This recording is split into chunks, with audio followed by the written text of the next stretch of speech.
যারা ভাবছো হেরে গেছো, যারা ভাবছো ব্যর্থ হয়েছো, যারা ভাবছো তোমাকে নিয়ে সবাই সমালোচনা করছে, সেখান থেকে যদি তুমি নিজেকে বার করতে না পারো, তোমাকে কেউ কোনো দিন সঠিক পথ দেখাতে পারবে না। সঠিক পথের খোঁজ তোমাকে নিজেকেই বার করতে হবে। তোমাকে নিয়ে যদি একটা বদ্ধ ঘরের চারদিকে মানুষ তোমায় নিয়ে আলোচনা করে, তাতে তোমার কিচ্ছু এসে যায় না, কারণ জীবনটা সম্পূর্ণ তোমার। ভালো থাকার দায়িত্ব একান্ত তোমার, ভালোবাসার দায়িত্ব, নিজেকে ভালো রাখার দায়িত্ব একান্ত তোমার। সুতরাং নিজের জীবনকে ভীষণ ভীষণ ভালোবাসো, এবং যারা তোমাকে খুব ভালোবাসে তাদেরকেও ভালোবাসায় মুড়িয়ে রাখো।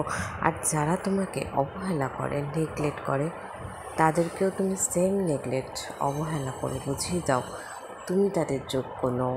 তাই জন্য তুমি সেখান থেকে নিজে থেকেই সরে এসছো।